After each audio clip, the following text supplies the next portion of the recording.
بانی P T آئی نے army chief کو 3 خطوط لکھے اور بظاہر تینوں خطوط کا ایک ہی جواب ہے کہ کوئی ہی جواب نہیں ہے. اور پچھلی بار تو پی ٹی آئی کا موقف تھا کہ سیکیورٹی ذرائع کے حوالے سے چلنے والی یہ خبریں ہیں اس لیے باقاعدہ کوئی جواب نہیں ہے، لیکن اب تو باقاعدہ جواب دے دیا گیا ہے. تو کیا سمجھتی ہے پی ٹی آئی اس کو؟ جی دیکھیے، میں پی ٹی آئی کے لیے تو بات نہیں کر سکتی، میں اپنی ذاتی بات کر سکتی ہوں as a citizen, as an M N A. آپ کو پتا ہے ہمارے آفیشیل اسپوکس پرسنز شیخ وقاص اکرم ہیں اور وہ اس کا جو اوپینین ہوتا ہے وہ یوزلی اس پہ حتمی ہوتا ہے. میں تو ایک کامن سینس آپ کو جواب دے سکتی ہوں. نمبر 1، خط لکھنا ایک عمل ہوتا ہے. آپ ہسٹری لکھ رہے ہوتے ہو، آپ فیکٹس بتا رہے ہوتے ہو، آپ ایک ایشو ڈسکس کر رہے ہوتے ہو، ہائی لائٹ کر رہے ہوتے ہو. دوسری بات، اگر کوئی آگے سے جو خط جس کو بھی لکھا ہو، for example for an instance اس کو آرمی چیف کو سائڈ پہ رکھ دیتے ہیں، کامن سینس کی بات کرتے ہیں کہ پاکستان کا موسٹ پاپولر پولیٹیکل لیڈر جو اس وقت بے گناہ جیل میں ہے، پرائم منسٹر رہ چکا ہے، اور وہ آرمی چیف کو کوئی خط لکھ رہا ہے کسی معاملے پہ، 1 لکھ رہا ہے، 2 لکھ رہا ہے، 3 لکھ رہا ہے، 6 لکھ رہا ہے، اس کے پاس جیل میں اور ٹائم کے علاوہ کچھ ہے ہی نہیں، رائٹ؟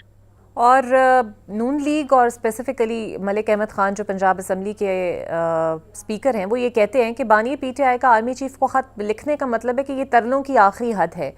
تو آپ کو لگتا ہے کہ انہیں سیاست میں گھسیٹنا یا پھر سیاسی معاملات میں لے کر آنا واقعی پی ٹی آئی کی فرسٹریشن ہے؟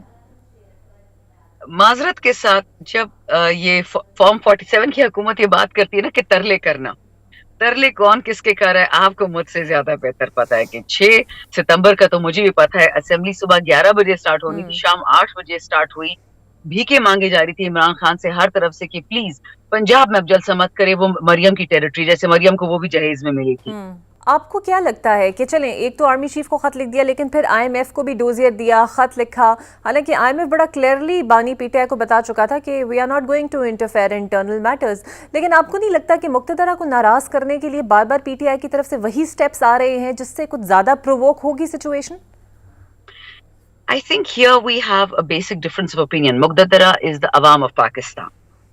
کوئی ادارہ اللہ سے بڑا نہیں، کوئی ادارہ پاکستان سے بڑا نہیں، اور کوئی بھی پوزیشن ہولڈر پاکستان کی عوام سے بڑا نہیں ہے، کیونکہ پاکستان کی عوام ٹیکس دیتی ہے. ان پرٹیکولر پاکستان کے جو خطے، جو لوگ، جو ڈپارٹمنٹس، جو ڈویژنز جو بھی ہیں، جو ٹیکس نہیں دیتے، وہ تو پلیز اپنے آپ کو مقتدرہ مت کہیں. Let's be very clear on that. رہی بات خط نیکی کی، جو آئی ایم ایف کو ڈوسیے دیا گیا تھا، دیٹ واز ویری کلیئر. اور شکر الحمدللہ یو این ڈی پی کے فارمر ہیڈ ریز ریپ جو پاکستان سے گئے تھے، ڈیپوٹی ریز ریپ، آپ ان کا ایک خط دیکھ لیں، آرٹیکل دیکھ لیں. آئی ایم ایف کی اپنی ایک آفیسر ہے، خان کے خط لکھ سے کہیں پہلے اس نے ایک سٹیٹمنٹ کہی تھی کہ مصیبت یہ پاکستان کو پیسے دینے میں کہ ان کی جو اشرافیہ ہے، جو ان کے ڈپارٹمنٹس ہے، جو ان کے ادارے ہیں، یہ سارے پیسے کھا جاتے، عوام پہ پیسہ نہیں لگتا. ایگزیکٹلی یہی بات ریز ریپ نے کہی تھی یو این ڈی پی کا، کہ پاکستان میں 19 ایسے طبقے ہیں جو عوام تک پیسہ نہیں پہنچنے دیتے. عمران خان وطن کے لیے ڈیوٹی کر رہا ہے، وہ ایک انڈیپینڈنٹلی مالدار آدمی ہے، اس کے پاس دنیا کی عزت ہے پچھلے 50 سال سے. اس کو جو چاہیے وہ پاکستان کی بقا اور سلامتی ہے. انفارچونیٹلی پچھلے 47 سال سے جو پپٹس عوام کے سر پہ بٹھائے جاتے ہیں، 47 سال تو دور کی گنتی ہے. آپ 2.5 سال کا میم دیکھ لیں، جو انویسٹمنٹ پاکستان میں بیڑا غرق ہوا ہے، جو آپ کی ریمیٹنس کا بیڑا کا غرق ہوا ہے، جو بزنس کا بیڑا غرق ہوا ہے.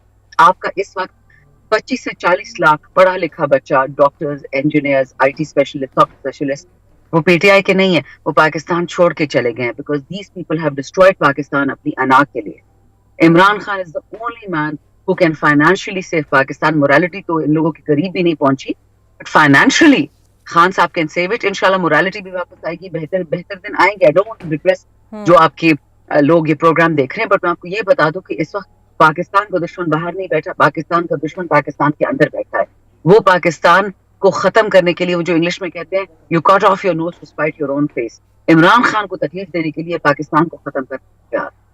بالکل صحیح. اور آپ لوگ کوٹ پیکنگ پر شور مچا رہے ہیں، لیکن اب تو عدلیہ میں نئی تعیناتیاں ہو گئیں، 7 نئے ججز آ گئے.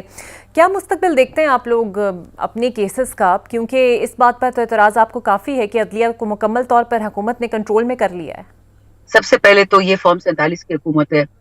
دوسری بات، یہ میں آپ کو لیگل پوائنٹس بتا رہی ہوں. آپ کا ہاؤس، پارلیمنٹ، سینٹ دونوں انکمپلیٹ ہے. سوری، سینٹ میں اس وقت کے پی نہیں بیٹھا ہوا. آئی ڈونٹ نو ہاؤ یہ لوگ سینٹ چلا رہے ہیں. سینٹ تو ایلیجڈلی فیڈریشن کی علامت تھی، تو کے پی کے سینیٹرز کیوں نہیں آئے، ان کے الیکشن کیوں نہیں ہوا؟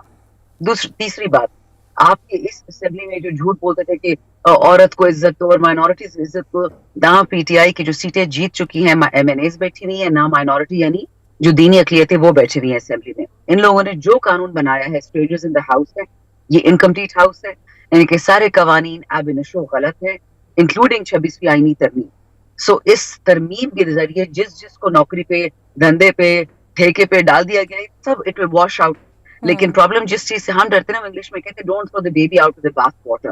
ہمیں یہ فکر ہے کہ پاکستان کو کچھ نہ ہو. بالکل صحیح. اور آپ کے مولانا صاحب سے بات چیت ہو رہی ہے، مولانا صاحب آئینی بینچ کے حق میں ہیں، آپ لوگ خلاف ہیں، تو یہ ساتھ چلے گا کس طرح؟ کیونکہ رانا ثناء اللہ تو بڑے برملا انداز میں کہتے ہیں کہ مولانا ہم سے راضی ہیں اور ہم ان سے راضی ہیں اور ہم انہیں راضی رکھیں گے بھی. مولانا صاحب پی ڈی ایم کے ہیڈ رہ چکے ہیں، ٹھیک ہے، مولانا صاحب وہی کریں گے جو ان کے لیے ٹھیک ہوگا. وہ پاکستان کا یا پی ٹی آئی کا سوچیں گے بھی تو 3 دفعہ اس کو پلٹیں گے، آگے پیچھے دیکھیں گے. We are very clear P T I, جو ہمارے ساتھ چلے گا چلے گا، جو نہیں چلے گا ان کی اپنی پارٹی کی پالیسی ہوگی. بسائڈس میں نے اس دن بھی یہ بات کہی تھی، اس وقت الحمدللہ ہمارے پاس پاکستان کی 3 سب سے بڑی سیاسی قوتیں ہیں نمبر گیم میں. مولانا فضل الرحمان کی پارٹی کے پی تک نا، وہ بھی مدرسوں تک ان کے، اگر اچھزئی صاحب، اگر صاحبزادہ حامد رضا، اگر علامہ راجہ ناصر عباس اپنے لوگوں کو پولیٹیسائز کر کے نکالیں تو پاکستان میں قدم رکھنے کی جگہ نہیں ہوگی. تو رہی بات مولانا صاحب کی، ان کا اپنا موقف ہے، لیکن آئی کین ٹیل یو کہ مولانا صاحب کی پارٹی میں ایسے لوگ ہیں جو ایگزیکٹلی عمران خان کا موقف رکھتے ہیں. So let's see what happens. بالکل صحیح. بہت